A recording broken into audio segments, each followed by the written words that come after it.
Durante la guerra, las fracturas crecieron y el proceso de nacionalización del intervencionismo revolucionario se aceleró. Inicialmente para Mussolini, la guerra habría de ser, en una especie de marxismo pasado por Nietzsche, un impulso decisivo para la revolución socialista. Pero pronto esto cambió y la guerra se convirtió en una revolución en sí misma, lo que entrañaba un cambio de concepto de revolución, que sería ya más italiana y nacional que socialista, y de sujeto revolucionario, que ya no sería el proletariado sino los combatientes, los que habían defendido al país en las trincheras y los productores, los que, obreros o patronos, sin distinciones de clase, habían contribuido sin reservas al esfuerzo bélico. Sobre estas bases, un grupo de intervencionistas revolucionarios, antiguos socialistas, sindicalistas revolucionarios, republicanos y futuristas constituyeron en marzo de 1919 en Milán los Fasci Italiani di Combattimento con un programa extremadamente nacionalista, socializante pero netamente antisocialista y que situaba en primer plano el problema del poder. Este fascismo de izquierda y urbano languideció como una más de las múltiples organizaciones nacionalistas que empezaron a florecer en la península transalpina en oposición a los tratados de paz, a renunciadores y a los pacifistas de todas las clases. El nuevo movimiento apoyó la ocupación ilegal de Fiume por parte de D'Annunzio y sus voluntarios, abril de 1919, diciembre de 1920, pero no tuvo una participación destacada en la experiencia. Junto a la agitación nacionalista, Italia se enfrentaba a una situación de extraordinaria agitación obrera con huelgas cada vez más generalizadas y radicalizadas que culminarían en la ocupación de las fábricas de Turín en agosto-septiembre de 1920. El fracaso de esta supuso el final de hecho del Bienio Rosso. Por otra parte, el Partido Socialista, su mayoría maximalista, parecía más interesado en agitar el espectro de la revolución que en llevarla efectivamente a cabo, lo que no servía sino para enervar la actitud de sus enemigos y contribuir a agravar la crisis del Estado liberal. No sería, sin embargo, en la ciudad sino en el campo, en la zona de agricultura capitalista desarrollada del centro norte de Italia, donde se iba a producir el ascenso del fascismo. Era aquí donde la hegemonía socialista era más fuerte e incontrastada. Los socialistas lo controlaban prácticamente todo: consejos provinciales y ayuntamientos, sindicatos y corporativas.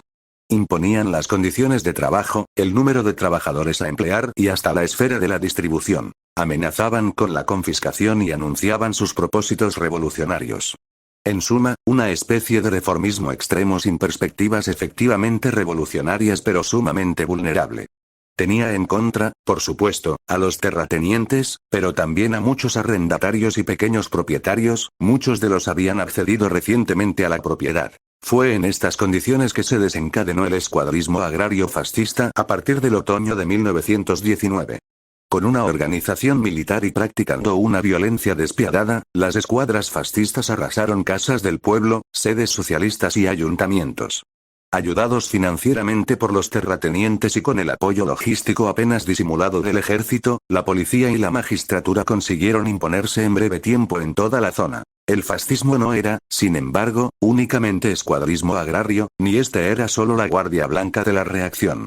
Si de hecho consiguió imponerse en perjuicio de otras organizaciones igualmente nacionalistas, violentas y antisocialistas fue porque fue capaz de presentarse como un movimiento revolucionario, enemigo de la clase dirigente liberal tanto como de los socialistas, dispuesto incluso a ofrecerse como protector de los intereses de los trabajadores una vez habían desarbolado a sus organizaciones, capaz de ofrecer a la sociedad, no una vuelta a viejas estructuras, sino un nuevo comienzo. De hecho, los jefes provinciales del fascismo, los RAS, seguían proviniendo mayoritariamente de la izquierda. En esta combinación de violencia antisocialista, extremado nacionalismo y radicalismo antiliberal promesa de algo nuevo cimentaron los fascistas su éxito, su conversión en un poderoso movimiento de masas y, pronto, su apuesta por el poder. En octubre de 1922 llevaron a cabo la marcha sobre Roma, en la que unos 26.000 fascistas acamparon en la capital para exigir el poder. En realidad, el ejército podía haberlos desarticulado con facilidad. Sin embargo, consiguieron su objetivo. ¿Por qué?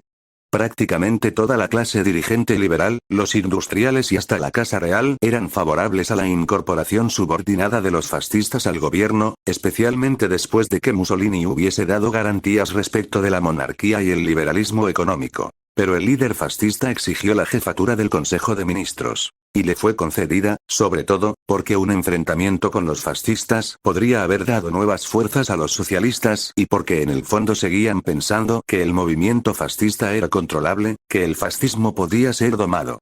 Este fue el trágico error de las clases dirigentes y dominantes tradicionales. Algo que, desde luego, no les libera de su responsabilidad. A lo largo de este proceso, a través de los vaivenes tácticos y estratégicos de la guerra y la posguerra, se había ido forjando la síntesis ideológica fascista, aquella que acertó a reunir los elementos dispersos de las distintas corrientes del radicalismo nacional y social que confluyeron en el fascismo. En sus aspectos esenciales, esa ideología se caracterizaba, en primer lugar, por su ultranacionalismo, nacionalismo radical o nacionalismo absoluto. Lo que quiere decir que ese nacionalismo no admitía límites, ni hacia arriba ni hacia abajo, ni hacia dentro ni hacia afuera. Esto implicaba la destrucción de los enemigos de la izquierda obrera, pero también la posibilidad de choques con los sectores establecidos, fueran estos económicos, políticos, militares o religiosos. La nación debía estar por encima de todos ellos, de donde surge el carácter tendencialmente igualitario y el radicalismo social del fenómeno. En segundo lugar, y por las mismas razones, era populista. El pueblo era el elemento sustancial de la nación, el depositario de sus esencias. A él se apelaba, apostando además por su participación activa y democrática en la vida nacional de la nación. Pero debía hacerlo movilizado y encuadrado en una estructura jerárquica en la que solo la élite, la aristocracia fascista tenía capacidad de decisión. Mussolini, como Duce, era la expresión misma de la voluntad popular. Nacionalismo absoluto y populismo se concretaban en la utopía de la comunidad nacional armónica y sin fracturas, organizada y jerarquizada, entusiasta y conquistadora. En tercer lugar, la ideología era palingenésica, basada en el mito de la revolución y proyectada hacia el futuro. Frente a la decadencia, la nación debería estar en un proceso de regeneración constante que no habría de detenerse nunca. Como permanente debía ser una revolución nunca mejor definida en sus objetivos, pero que estaba volcada hacia el futuro y el culto de lo nuevo. El nuevo hombre, la nueva sociedad, la nueva nación, la nueva raza. Todo lo anterior descansaría, finalmente, en un pensamiento mítico religioso, con una concepción del hombre y la sociedad vitalista y antihumanista, que descansaba en una estatización de la política y en los valores de la violencia, la dominación y la jerarquía de los mejores. Todos estos puntos permiten dar cuenta también de otras características esenciales del fascismo. Así, el carácter totalitario y la centralidad de la milicia o su racismo implícito, en la medida en que la comunidad nacional debería redefinirse continuamente en contraposición a sus enemigos, supuestos o reales, tradicionales o inventados. Implícito estaba también el antisemitismo, un fenómeno irrelevante en la cultura política italiana, pero que el propio régimen terminaría por asumir hacia 1938. Y lo mismo sucedía con el imperialismo, que podría manifestarse en diversos modos según el contexto internacional y las posibilidades que éste ofrecía, pero que, como demostraría la política exterior fascista en los años 30, no podía sino conducir a la guerra. Las famosas parafernalia, ritos y símbolos, concentraciones de masas y arengas mussolinianas, y estilo fascistas, no eran elementos accesorios, sino que estaban plenamente contenidos en el pensamiento mítico religioso y en la necesidad de materializar, de visualizar la siempre abstracta y utópica comunidad nacional armónica y entusiasta. ¿Quiénes eran los fascistas? ¿Quiénes eran los 320.000 inscritos que el ya Partido Nacional Fascista tenía en marzo de 1922? Se ha considerado durante mucho tiempo que las bases sociales del movimiento fascista estaban formadas por una pequeña burguesía decadente en proceso de proletarización. Una pequeña burguesía amenazada por arriba, por la concentración de capital y, por abajo, por el ascenso del proletariado organizado. Estudios más recientes han matizado, sin embargo, esta imagen. Aunque, efectivamente, las clases medias estaban sobrerepresentadas en el movimiento fascista, lo era solo en escasa medida. Y dentro de ellas, la mayor presencia correspondía a empleados, funcionarios, profesiones liberales, maestros y estudiantes. Estaban subrepresentadas, en cambio, las clases medias agrarias y no lo estaban en absoluto los trabajadores agrícolas. En la ciudad, la presencia de las clases medias altas era más que notable y, aunque había un menor porcentaje de obreros industriales, su número no era despreciable. El fascismo tenía mayor presencia en la zona centro-norte de Italia que en el sur, y, aunque en las grandes ciudades como Milán y Turín era algo menor, tampoco aquí era irrelevante. La presencia de excombatientes era extraordinaria, lo que ratificaba el carácter esencialmente nacionalista del movimiento. Que era, también, esencialmente juvenil. Alrededor de una cuarta parte de la militancia tenía menos de 21 años, proporción que alcanzaba el 50% en la milicia. Se trataba, en resumen, de un partido menos agrarista y más interclasista de lo que se pensaba. Un partido nacional y popular a un tiempo. Algo que confirmaba algunos de los supuestos fundamentales de su propaganda. La voluntad de atravesar las fracturas sociales y regionales de la sociedad italiana. El nacionalsocialismo alemán. El proceso de formación y ascenso del movimiento nacionalsocialista en Alemania guarda a un tiempo profundas semejanzas e importantes diferencias respecto del ejemplo italiano.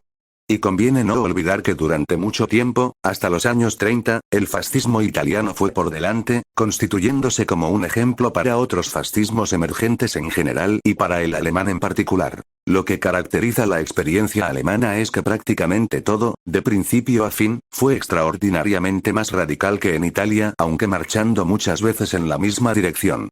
En Alemania, en efecto, como en Italia, el fin de la guerra constituyó la antítesis misma de todas las esperanzas de agosto de 1914, pero aquí elevada a la enésima potencia. La derrota militar y la revolución de los consejos de noviembre, la proclamación de la República Democrática, con los socialistas en el gobierno y la humillación de Versalles, los intentos de revolución socialista, la espartaquista y la de Baviera, así como posteriores intentonas comunistas.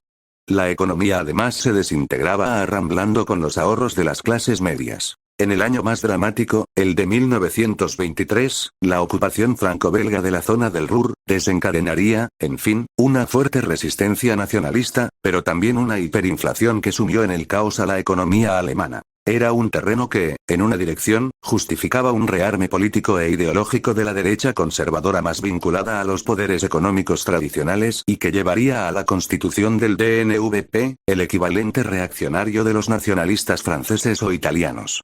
Por otra parte, la derrota y desmovilización del ejército había favorecido la formación de organizaciones paramilitares como los Freikorps, cuerpos libres, que tuvieron un destacado y brutal papel en el aplastamiento de las intentonas insurreccionales.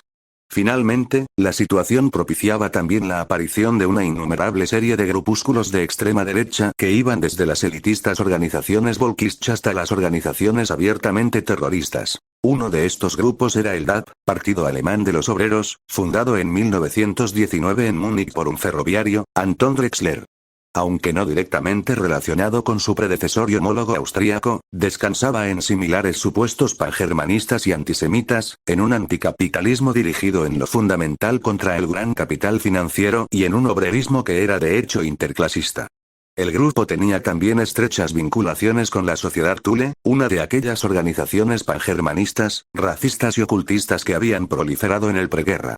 Si en todo esto alumbraba bastante de la síntesis fascista entre radicalismo social y radicalismo nacional, lo haría mucho más con la incorporación al partido de un austríaco informador del ejército alemán, de anterior vida bohemia y cuyo entusiasmo militarista durante la guerra no le había permitido, empero, alcanzar más graduación que la de cabo, Adolf Hitler. Este se hizo pronto con las riendas de la organización, a la que aportaría esencialmente una clara percepción de la importancia nuclear de las masas, y de ahí la incidencia en la propaganda y la organización, y una nítida concepción de la política en términos de fuerza y de poder. En 1923, el partido, rebautizado como NSDAP, Partido Nacional Socialista de los Obreros Alemanes, se había convertido en hegemónico entre las formaciones de extrema derecha, desarrollado prácticas escuadristas, como en Italia, y se había beneficiado también, como allí, del apoyo y tolerancia de sectores económicos y autoridades políticas. También como en Italia, Hitler intentó la toma del poder en noviembre de 1923 en el célebre putsch de la cervecería de Múnich, cuando secuestró a las autoridades bávaras en lo que debía ser el preludio para la conquista del poder en Alemania. Pero la intentona fracasó y Hitler extrajo de ella dos conclusiones a largo plazo decisivas: la necesidad de conquistar una amplia y autónoma base de masas y la de rehuir todo enfrentamiento directo con el ejército. De ahí lo que sería la táctica del partido nazi en lo sucesivo. La vía legalitaria de acceso al poder y la práctica sistemática de la violencia por abajo contra las organizaciones obreras. La consolidación de la república y la relativa estabilidad económica parecieron funcionar en detrimento de las expectativas nazis hasta el punto de que en las elecciones de 1928 apenas si alcanzó un 2,6% de los votos. Sin embargo, a lo largo de esos años, el partido había sido rígidamente estructurado sobre la base del dominio indiscutible de Hitler, había visto crecer su militancia, hasta 100.000 afiliados, y había organizado una especie de gobierno en la sombra que multiplicaba su efectividad. Había conseguido, asimismo, penetrar en el amplio tejido asociativo, cultural y deportivo que caracterizaba a la sociedad alemana. De modo que cuando la crisis económica de 1929 golpeó con suma dureza generando un elevadísimo número de parados, el partido estaba en buenas condiciones para aprovechar las tensiones y contradicciones políticas que se derivarían de ella. A diferencia de lo sucedido en Italia, sin embargo, no fue el NSDAP el que protagonizara la reacción burguesa que se experimentó a partir de 1928, por más que su profundo antisocialismo y violencia callejera le acreditase como uno de los puntales de dicha reacción. Desde dicha fecha, los partidos burgueses alemanes viraron claramente a la derecha. En 1930, el SPD dejó el gobierno acosado por las exigencias de la derecha económica y política en el sentido de rebajar los elementos del estado de bienestar. Los gobiernos que se sucedieron a partir de entonces viraron cada vez más hacia la derecha al tiempo que perdían apoyo popular. En las elecciones convocadas en 1930, los partidos burgueses perdieron una gran parte de su electorado en beneficio de los nazis, que con 6 millones de votos quintuplicaron sus resultados de 1928. La respuesta fue un ulterior giro a la derecha con el nombramiento de von Papen como canciller.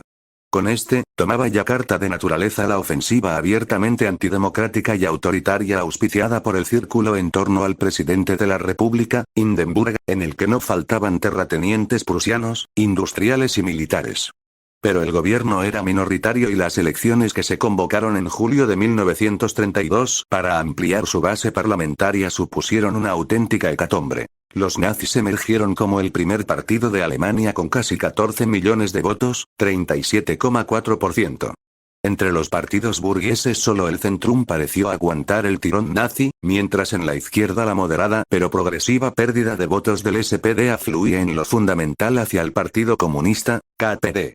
En un ulterior intento por dar salida a la crisis política, se convocaron nuevas elecciones en noviembre de 1932 en las que, aunque se experimentaría una importante pérdida de votos por parte de los nazis, la situación no se alteraría sustancialmente. Un último y desesperado intento por salvar la situación, pactando con los sindicatos y dividiendo al Partido Nacional Socialista, el del canciller Schleicher, fracasó al no conseguir ni lo uno ni lo otro. La situación era consecuentemente dramática. La derecha económica, social y política había conseguido derrotar a la izquierda e incluso establecer una semidictadura de hecho. No había apoyado a los nazis e incluso se resistió hasta el final a concederles el poder. Pero en el proceso había perdido la mayoría de sus apoyos electorales. De modo que no tenía más alternativas que recurrir a la dictadura frente a todos los partidos de masas, nazis, socialistas y comunistas incluidos, volver sobre sus pasos en dirección democrática y de colaboración con los socialistas, o intentar incorporar a Hitler al gobierno aunque en posición subordinada. Reproduciendo el guión italiano de 10 años antes, Hitler rechazó cualquier alternativa que no fuera su nombramiento como canciller y la derecha claudicó. Como en Roma una década antes, la clase dominante y los círculos de la derecha pensaron que esa era la menos mala de las alternativas disponibles y recrearon el trágico error de creer que serían capaces de domar al movimiento hitleriano. A lo largo del proceso que les condujo al poder, los nazis se habían beneficiado ocasionalmente de los apoyos políticos y económicos de la derecha económica y política. Pero la base sustancial de su ascenso fue esencialmente autónoma. Desde el punto de vista de la financiación, podría decirse incluso que el poder económico dirigió la mayor parte de sus ayudas económicas hacia las otras formaciones de la derecha y que solo cuando la situación ya se había decantado a favor del partido de Hitler empezaron a financiarlo masivamente. En realidad, el éxito de dicho partido había radicado tanto en su capacidad para aprovechar en beneficio propio la voluntad involucionista de la derecha autoritaria como en la de cimentarse una base autónoma de masas. Su capacidad organizativa tenía mucho que ver en esto último. Pero también su ideología. Una ideología basada en la síntesis fascista y que reproducía por ello las líneas esenciales que se apuntaban a propósito de la del fascismo italiano. Era ultranacionalista, populista, se concretaba en la utopía de la comunidad nacional popular, era palingenésica, apelaba al mito de la revolución y el nuevo comienzo y se estructuraba como un pensamiento mítico religioso. La diferencia con el fascismo italiano estribaba en que la ideología nazi era más extrema en todos los sentidos. Así su ultranacionalismo lo fue hasta el absoluto al cimentarse desde el principio en los valores de la raza y la sangre, además de los de un antisemitismo biológico. Al abordar una política imperialista sin límites, incluso contra los intereses de sectores fundamentales de las clases dominantes. Al destruir rápida y radicalmente a la izquierda y romper del modo más tajante y brutal con todo resquicio de liberalismo. Al desarrollar una concepción religiosa, pagana, de la nación, que podía entrar en abierta contradicción con la Iglesia. Lo mismo sucedía con un populismo que hizo del culto del pueblo el referente máximo, hasta el punto de que Hitler se presentaba no ya como el representante de la voluntad popular, sino como su personificación misma. Nunca el pueblo había sido objeto de tanta atención como entonces y, respecto de la clase obrera, no se abandonó nunca una retórica tan antisocialista como obrerista e igualitaria de la que no estaban excluidas apelaciones como la que exaltaba la nobleza del trabajo o la superioridad del trabajador alemán. La utopía de la comunidad nacional se llevó también hasta el extremo, llevando al límite los mecanismos de inclusión y exclusión, de modo que si se desarrolló lo que bien pueda llamarse un estado racial del bienestar, este se cimentó cada vez más en el refuerzo de los elementos identitarios que proporcionaba la exclusión y, al final, liquidación física de los extraños o enemigos de la comunidad. Los judíos siempre, pero también, progresivamente, gitanos, homosexuales, discapacitados o inadaptados sociales. La voluntad revolucionaria, la proyección hacia el futuro o el contenido palingenésico adquirían nuevamente en la ideología nazi su vertiente más extrema. No solo se trataba de crear un hombre nuevo, una nueva sociedad y una nueva nación, sino que, además, se trataba de intervenir en el proceso mismo de generación y regeneración de la raza a través de prácticas sociales, jurídicas y médicas. Nunca con tanta determinación se había aplicado el principio de destruir lo viejo, decadente, corrupto o mezclado para construir lo nuevo, puro y permanente. Paradójicamente, el más extremo enemigo de los valores de la Ilustración, se construyó sobre uno de sus legados. Aquel que hablaba de la posibilidad del hombre de transformar a través de la acción y la voluntad las condiciones de su propia existencia física. En el terreno del pensamiento mítico, no solo las ceremonias y ritos nazis superaron en capacidad de escenificación a los italianos, sino que borraron todo rastro del humanismo con la negación absoluta de la humanidad abstracta, el universalismo y el individuo como ente autónomo respecto de la especie. En fin, la negación radical de la razón y el progreso universal condujo a la afirmación de un culto a la nación alemana que derivó hacia el partido y encontró en el culto al Führer su más acabada expresión. Buena parte del ascenso del nazismo se explica tanto por su habilidad para dejar en segundo plano en momentos clave algunos de sus enunciados más radicales, como el antisemitismo en las elecciones de 1932, como en su capacidad para prometer todo a todos sin cuidarse en exceso de la coherencia de tales promesas. Fue igualmente decisivo, sin embargo, el desarrollo de los aspectos más atractivos de su ideología. Al situarse en la posición extrema contra la odiada democracia, república y socialismo ganaron amplios apoyos sociales.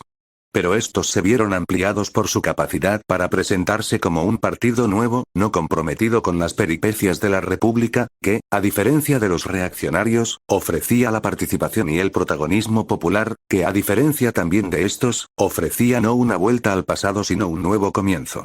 Para una sociedad que había experimentado en el período de vida de una generación una guerra terrible, la humillación nacional, experiencias revolucionarias, conflictos políticos infinitos, crisis económicas devastadoras, la utopía de una comunidad nacional integrada, armónica y entusiasta podía parecer sumamente atractiva. Desde esta perspectiva pueden explicarse también las características fundamentales del electorado y la militancia nazis, dada su capacidad para atraerse progresivamente a votantes de la derecha radical tradicional, de los partidos liberales y hasta de la izquierda republicana. También lo hicieron, aunque en menor medida, de los socialistas. Hasta un 14% de los votos nazis de 1930 provenían del SPD y hasta 1 de cada 10 votantes socialdemócratas volvió a emigrar hacia el NSDAP en las elecciones de 1932. Solo las subculturas católica, centrum y comunista se mostraron sustancialmente inmunes.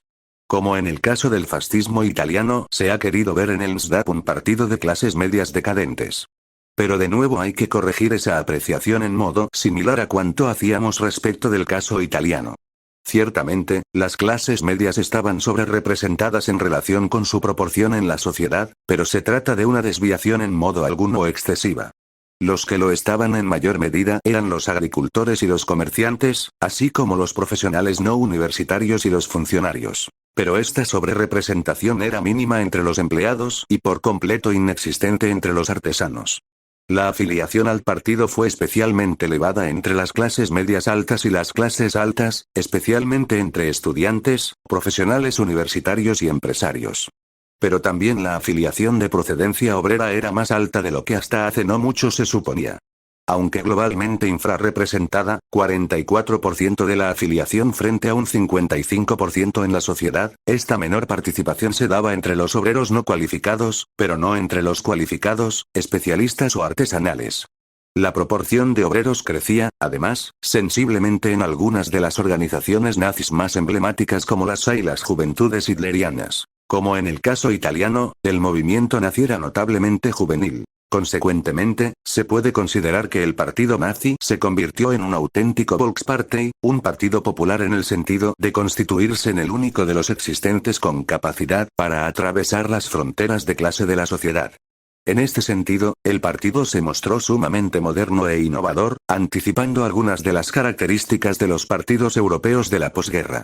También acertó a traspasar las fracturas religiosas, lo que constituía su máxima ventaja sobre el otro gran partido popular y populista, el Centrum, casi exclusivamente identificado con la religión católica. En la medida en que, además, el NSDAP consiguió en términos comparativos la más uniforme de las presencias en las distintas regiones alemanas, puede ser considerado también como el primer partido auténticamente nacional alemán. Finalmente, la presencia juvenil y la capacidad para atraer a un electorado que provenía tanto de las filas del conservadurismo como del progresismo, revela que el partido nazi no era solo el partido de la desesperación, de la protesta y del rechazo a las consecuencias de la modernidad. Era también un partido que más allá de su indudable oportunismo y de sus aberraciones ideológicas, pudo captar la voluntad de renovación nacional y social de amplios sectores de la sociedad alemana. Como en el caso italiano, el movimiento nacionalsocialista viene a confirmar que su discurso nacionalista, populista y regeneracionista correspondía con bastante exactitud al alcance nacional, popular y proyectivo de sus bases sociales. Los regímenes fascistas. Los dos movimientos fascistas llegaron al poder, como se ha visto, de una forma legal, constitucional. Al fin y al cabo había sido el jefe del Estado quien había designado a sus líderes como presidentes de gobierno para su posterior aprobación por el Parlamento. Pero, por otra parte, tanto Hitler como Mussolini legitimaron su acceso al gobierno como una revolución. Esta doble legitimidad, esta ambigüedad, marcaría para siempre la evolución de estos regímenes, que no romperían nunca formalmente con las constituciones existentes, pero las subvertirían e ignorarían casi por completo. En realidad, esto mostraba la doble cara del fascismo, como reacción y revolución de nuevo tipo a un tiempo. En Italia como en Alemania se formaron gobiernos de coalición con otras formaciones de la derecha en las que los fascistas estaban en minoría. Esto significaba la plasmación en el terreno de las fuerzas políticas de una convergencia de intereses a la que Philippe Bourrin ha denominado acertadamente como el compromiso autoritario. A grandes rasgos, los componentes esenciales de este compromiso informal pueden dividirse entre las élites e instituciones conservadoras y el partido fascista. A un lado, el mundo de los negocios, industriales y agrarios, el ejército, la burocracia y, habría que añadir, en su caso, la iglesia o las iglesias. Al otro, el partido fascista con sus múltiples tendencias. Como referente para todos, el que era a la vez jefe del gobierno y del partido. Las bases de este compromiso habían sido trazadas a lo largo del proceso que condujo al fascismo al poder. Reforzamiento del Estado, neutralización del movimiento obrero, involución autoritaria y política de potencia en el escenario internacional. Todos los enemigos eran comunes. La democracia, el socialismo, los sindicatos, la masonería, pacifistas, internacionalistas y cosmopolitas y antimilitaristas de todas las clases, los rojos, o judíos, infiltrados en la administración del Estado. Pero las diferencias también eran sustanciales. Frente a unos aliados que se daban prácticamente por satisfechos con la destrucción de la democracia, el partido fascista aspiraba, en primer término, a una revolución nacional y social que, aunque de perfiles indefinidos, debía traducirse en la conquista del monopolio absoluto del poder. Por otra parte, aspiraba a sustituir a los sindicatos socialistas en las empresas y subordinar la economía a sus objetivos imperialistas, lo que contrariaba a los industriales. Tenía su propia milicia, a la que veía como germen de un ejército popular, lo que suscitaba malestar en el ejército. Aspiraba a realizar una penetración auténticamente cancerígena en la administración del Estado o a desbordarla con instituciones paralelas, lo que podía generar resistencias en la burocracia conservadora. Y aspiraba a un control total de las conciencias sobre la base de su propia religión política, lo que podía enfrentarle con la Iglesia. Esta combinación de intereses comunes y contrapuestos explica la dinámica de los regímenes fascistas en los que el partido estuvo siempre a la ofensiva, marcando, a través de un complejo proceso de avances y retrocesos, de crisis y transacciones, la dinámica general del régimen. Sus líderes, Hitler y Mussolini, aparecían como los grandes árbitros y referentes. De los conservadores frente al revolucionarismo de los fascistas. De estos frente a aquellos. Merced a ello pudieron ampliar continuamente su autonomía y poder en detrimento de unos y otros, al tiempo que se beneficiaban de un consenso popular que los veía por encima de las contradicciones y problemas que la dinámica conflictiva generaba. Pero eran líderes fascistas, por lo que las líneas generales de su arbitraje se inclinaban siempre, en última instancia, hacia la promoción de los objetivos de esta significación. A grandes rasgos, cabe distinguir tres grandes fases analíticas en los dos regímenes fascistas. La primera de ellas, a continuación en lo esencial del proceso que conduce al acceso al poder, se caracterizaría básicamente por la materialización de los supuestos más claramente contrarrevolucionarios y autoritarios de la alianza conservadora. Esto es, la destrucción del movimiento obrero y de la propia democracia liberal, construyendo los fundamentos de un Estado autoritario, jerárquico, represivo y organizado. En esta fase, los elementos más rupturistas o revolucionarios del fascismo tenderían a ser neutralizados e integrados mediante el reforzamiento del control del partido desde arriba y, hasta cierto punto, también desde el Estado. Aunque a grandes rasgos esta era la línea de evolución deseada por los elementos conservadores de la alianza, el componente fascista de la misma fue decisivo en dos líneas fundamentales. Primero, en el sentido de forzar la deriva autoritaria en una dirección mucho más radical y brutal. Segundo, en la neutralización de las fuerzas políticas que tradicionalmente habían canalizado los intereses de dichos sectores, conservadores, liberales, nacionalistas y populares, lo que iba claramente en la línea de la afirmación del régimen fascista como régimen de partido único. Tercero, y en la misma línea totalitaria, el sector fascista tendió a minar algunas de las instituciones del Estado y a compensar, en términos de penetración social y ocupación política de la sociedad por el partido, las inevitables concesiones que se hacían continuamente a los sectores e instituciones conservadoras. La segunda fase puede considerarse como la de la ofensiva fascista contra sus aliados conservadores. Supone una aceleración en la persecución de los objetivos puramente fascistas, reforzando el control sobre la sociedad y las conciencias, subordinando todos los elementos de la economía, la sociedad y la cultura a los objetivos de conseguir la creación de una comunidad nacional integrada y movilizada en el interior y la expansión y la guerra en el exterior. Como en la fase anterior, puede decirse, sin embargo, que estas líneas de enfrentamiento con los aliados conservadores tenían límites bien definidos. No se cuestionaba el compromiso autoritario en sí, por la sencilla razón de que era imposible. No se podía desafiar abiertamente a la Iglesia, sin escindir la sociedad y romper las bases del consenso. No se podía desafiar a los industriales, ya que a menos que se nacionalizase la propiedad privada, lo que estaba fuera de toda lógica fascista, su contribución era imprescindible para la preparación bélica. No se podía prescindir del ejército, por las mismas razones.